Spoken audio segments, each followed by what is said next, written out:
ဒီနေ့တော့ဟိုပုံးကရွှေကြာစီကိုရောက်ခဲ့တယ်ပေါ့နော်ဒီဖိုင်လေးကလည်းဟိုပုံးမှာတော်တော်ကိုနာမည်ကြီးပြီးတော့လူကြိုက်များတဲ့ဖိုင်လေးတစ်ဖိုင်နဲ့မှာပါပါတယ်ဒီဝက်ရိုးပြုတ်ရည်ကြီးကတော့သူတို့ချပြီးတဲ့ဟင်းရည်ပေါ့နော်သူ့မှာရှိရဒီအရန်ဟင်းရည်ကတော်တော်လေးကိုလူကြိုက်များတဲ့မှာပါတယ်ဒီဟင်းရည်ကိုတောက်ချင်လို့ကြံတဲ့ main တွေကိုသွားဖားကြတာပေါ့နော်ဒါကတော့ဟိုပုံးရောင်ဖားရမယ်တိုးဦးတုတ်ပါတိုးဦးတုတ်ကတော့ဖားကိုဖားရမှာပေါ့နော်ဖိုင်လေးကတော့ဟိုပုံးဖယ်သွားတဲ့လမ်းတောင်လေးမှာရှိရပါဒီလိုလေးပါမသိရင်အဲ့နာမှာမေးလို့ရတယ်ရွှေချာဖိုင်လို့ပြောရင်သူတို့တစ်မျိုးလုံးသိရပေါ့နော်ဖိုင်မှာကအတုတ်တွေအထောင်းတွေကောင်းတယ်ထူးထူးဖဖန်ကြက်ဥတုတ်လေးပါလေရှားတယ်ပေါ့နော်အထောင်းတွေလည်းကောင်းတယ်ပြီးတော့ဖိုင်မှာအရန်နာမည်ကြီးတာကဝတ်သက်ချင်တဲ့ဟင်းတုတ်ပါဝတ်သက်ချင်တဲ့ဟင်းတုတ်ကိုလည်းဖားပြအောင်ဖားခဲ့ပေါ့နော်ပြီးတော့ဒီဝတ်သားတုတ်လူပါကိုလည်းကောင်းတယ်လို့ပြောပြမယ်အဲ့ဒါလေးတော့မဖားခဲ့ရဘူးဒီတိကတော့ဟိုပုံးရောင်ရင်မဖားမဖြစ်ကတိုးဦးတုတ်ဖူတဲ့အတွက်ကြောင့်မို့တိုးဦးတုတ်မှားထားတယ်ပေါ့နော်နောက်ဝတ်သက်ချင်တဲ့ဟင်းတုတ်ကလည်းကောင်းတယ်ဆိုတော့ဝတ်သက်ချင်ဟင်းတုတ်မှားထားတယ်ပေါ့နော်ဝတ်သက်ချင်ကတော့မရတော့ဘူးတိုးဦးတုတ်ကလေးကလည်းသူ့ဟာနဲ့သူတို့ကောင်းတယ်ဒါပေမဲ့ဒီမှာတစ်ခု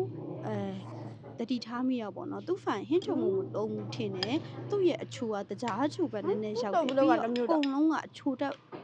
ပိုကဲပြီးတော့ပေါ့တဲ့ဘက်ကိုသွားတယ်ပေါ့နော်တုတ်တယ်ဂျာမန်တုတ်ဆိုဟိုဂျာမန်ကြော်ကိုလေတုတ်ပေးလိုက်တဲ့ထင်းညာ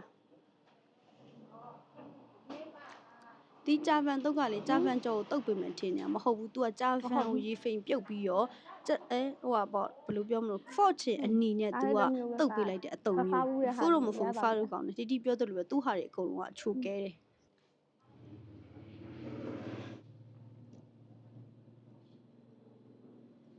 ဟင်းထုတ်ကတော့တကယ်ကိုနာမည်ကြီးလောက်အောင်ကိုကောင်းတယ်ပေါ့နော်သူ့ဒီဖိုင်လေးကသူ့အကြိုက်နဲ့သူပေါ့နော်တီတီကသာအချိုကဲတယ်ပေါ့တယ်လို့ပြောနေတယ်ဆိုပေမဲ့သူ့အကြိုက်နဲ့သူနေ့လည်ဆိုရင်တော့ဖိုင်မှာလူအပြည့်ပဲပေါ့လမ်းထောင်လေးဖြစ်တဲ့အတွက်တော့ဖိုင်ကယ်ဒီကားတွေထားရတာတော့နည်းနည်းခက်တယ်ဒါတက်ချောက်ထောင်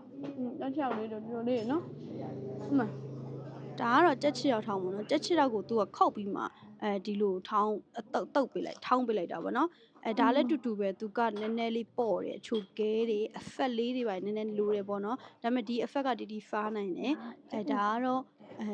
fork အနီးနဲ့တုတ်ထားတယ်ကြက်ဥပေါင်းတုတ်ပေါ့နော်ကြက်ဥပေါင်းတုတ်လေးလည်းမဖိုးဘူးဒါကတော့အကြိုက်ဖုံးကဟင်းရည်နဲ့ဟင်းတုတ်ကိုအကြိုက်ဖုံးပဲ